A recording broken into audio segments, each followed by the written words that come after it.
हरदोई में बीजेपी नेता नरेश अग्रवाल का बड़ा बयान, विपक्षियों पर जमकर साधा निशाना। पाली में जनसभा को किया संबोधित। हरदोई जनपद की पाली कस्बे में नरेश अग्रवाल ने एक जनसभा को संबोधित किया हुआ है, जिसमें उन्होंने विपक्ष पर जमकर निशाना साधा। निशाना साधते हुए उन्होंने बताया कि देश में एक तरफ की ताकतें बाबर और अकबर को अपना नेता मानती हैं, भगवान राम को पुनर्स्थापित करने में कुछ ताकतें जो हैं हिस्सा नहीं लेती हैं। विपक्ष तुष्टीकरण की राजनीति कर रहा है। लोगों ने हमसे पूछा मोदी के आने के बाद क्या कुछ परिवर्तन हुआ, तो हमने उनको बताया पहले चुनाव में पूछा जाता था कि मुस्लिम वोट कहां देगा, अब हिंदू वोट कहां देगा, यही परिवर्तन हुआ। सीधा सा एक बात जानता हूं मैं, तो भाई साहब जो कहेंगे, वैसे हमारे जयप्रकाश जी से भी बड़े संबंध हैं। आप सभी लोग मिलके इस विधानसभा को भारी बहुमत से जिताने का काम करेंगे, ये मेरा अनुरोध है आपसे। और नगर पाली, जिसका मैं कई बार प्रमुख रहा हूँ, उस नगर में भी भारी भरकम जीत होनी चाहिए, ये भी मेरा एक अनुरोध आपसे है। ये मेरा सम्मान की बात है। मेरा एक बार फिर अनुरोध कर रहा हूँ कि आप सब लोग इस चुनाव में पूरी तन्मयता से, पूरी जोर से मदद करेंगे। और जयप्रकाश जी के सामने बैठे हैं, सांसद जी, बहुत अच्छे ताल्लुकात हमारे इनसे भी रहे हमेशा। आपके बाबूजी से भी संपर्क हुआ, तो आप ये देखें सांसद जी बहुत ही तो आप सब लोग पूरी तरीके से मदद करें, ये मेरा बार बार अनुरोध। धन्यवाद। साथ साथ धन्यवाद। समर्थन में यहाँ पर हम सबके नेता, हम सबके मुखिया जी, उसके बाद भी नहीं करेंगे गया, लेकिन हरदोई में लोग आते रहे, मिलते रहे, हम उससे जो सेवा हो सकी मैंने कही। आज आए हैं मोदी जी के लिए आपके यहाँ कि एक तरफ तो वो ताकतें हैं देश की जो बाबर और अकबर को अपना नेता मानती है, एक तरफ वो ताकतें हैं देश में जो अरब कंट्री से गवर्न होती है, जो भगवान राम को पुनर्स्थापित करने में हिस्सा नहीं लेती, भगवान राम के तिलक में हिस्सा नहीं लेती, लेकिन तुष्टीकरण की राजनीति में उनका विश्वास ज्यादा है। लोग हमसे पूछते नरेश जी, मोदी जी के राज में क्या परिवर्तन हुआ? हमने का सबसे बड़ा परिवर्तन यही हुआ कि पहले चुनाव होता था तो पूछा जाता था कि मुसलमान कहाँ वोट दे रहे हैं, अब पूछा जाता है हिंदू कहाँ वोट दे रहे हैं। आया अंतर की नहीं, ये पाली भी हो गया। हम समाजवादी पार्टी में रहे, हमने चुनाव भी लड़ा, लेकिन दिल से मैं सबसे पहले एक वैश्य परिवार का बेटा, हिंदू का बेटा रहा, और ये मेरा संकल्प था। मैं ये मान के चलता था कि ये देश, ये प्रांत राम और कृष्ण और शिव का रहेगा, बाबर और अकबर का। और फिर मुसलमानों ने राज कर लिया, करीब 400 साल के ऊपर मुसलमान रहे।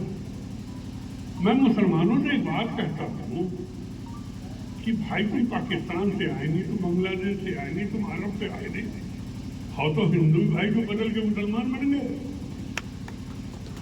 मुसलमानों ने सबसे पहले इस देश में राज करने के बाद हिंदुओं का धर्म परिवर्तन कराया, वो मुसलमान हो गए, और फिर हिंदू मुसलमान के बीच की खाई राजनेताओं ने पैदा करने की। मोदी जी ने बहुत साफ कहा कि देश हमारा देश रहेगा, हिंदुओं का देश। और हम एक कानून इसी मारे लाए कि विश्व में कहीं भी कोई हिंदू सताया जाएगा हिंदुस्तान आएगा तो सबसे पहले उसको नागरिकता हम देंगे। मुसलमान लोग उसका विरोध करते क्यों कर रहे हैं, हम नहीं समझ पाए।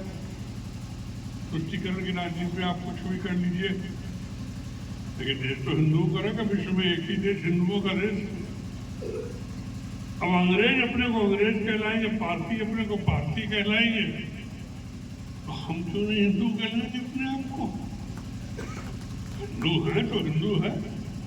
हिंदू हमारी शान मान सम्मान है।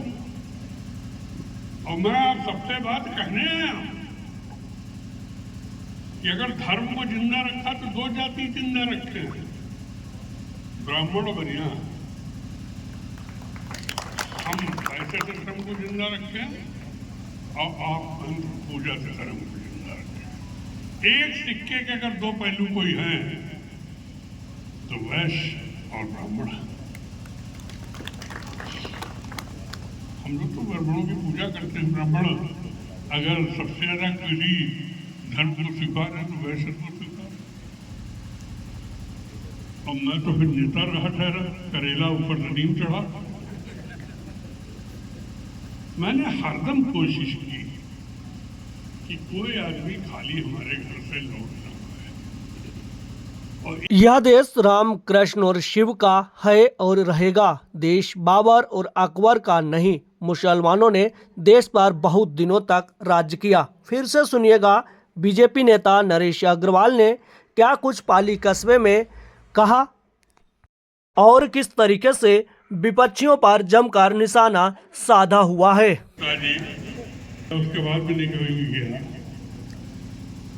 लेकिन हरदोई में लोग आते रहे, मिलते रहे। अब मुझसे जो सेवा हो सकी मैंने कही।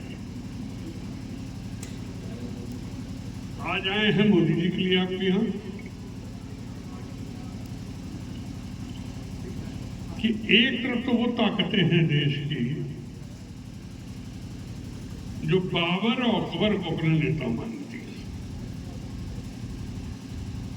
एक तरफ वो ताकतें हैं देश में जो अरब कंट्री से गवर्न होती है, जो भगवान राम को पुनर्स्थापित करने में हिस्सा नहीं लेती, भगवान राम के तिलक में हिस्सा नहीं लेती, लेकिन तुष्टीकरण की राजनीति में उनका विश्वास ज्यादा है। लोग हमसे पूछते नरेश जी मोदी जी के राज में क्या परिवर्तन हुआ। हमने का सबसे बड़ा परिवर्तन यही हुआ कि पहले चुनाव होता था तो पूछा जाता था कि मुसलमान कहाँ वोट दे रहे हैं, अब पूछा जाता है हिंदू कहाँ वोट दे रहे हैं। अंतर की नहीं, ये पाली भी होता था। हम समाजवादी पार्टी में रहे हैं, हमने चुनाव भी लड़ा है, लेकिन दिल से मैं सबसे पहले एक वैश्य परिवार का बेटा, हिंदू का बेटा रहा। और ये मेरा संकल्प था, मैं ये मान के चलता था कि ये देश, ये प्रांत राम और कृष्ण और शिव का रहेगा, बाबर और अकबर का। और फिर मुसलमानों ने राज कर लिया। करीब 400 साल के ऊपर मुसलमान रहे। मैं मुसलमानों से एक बात कहता हूँ कि भाई तुम पाकिस्तान से आए नहीं, तुम बांग्लादेश से आए नहीं, तुम अरब से आए नहीं, हाँ तो हिंदू भाई को बदल के मुसलमान बन गए। मुसलमानों ने सबसे पहले इस देश में राज करने के बाद हिंदुओं का धर्म परिवर्तन कराया, वो मुसलमान हो गए और फिर हिंदू मुसलमान के बीच की खाई राजनेताओं ने पैदा करने शुरू की। मोदी जी ने बहुत साफ कहा कि देश हमारा देश रहेगा, हिंदुओं का देश। और हम ये कानून इसी मारे लाए कि विश्व में कहीं भी कोई हिंदू सताया जाएगा तो हिंदुस्तान आएगा तो सबसे पहले उसको नागरिकता हम देंगे। मुसलमान लोग उसका विरोध करते क्यों कर रहे हैं, हम नहीं समझ पाए।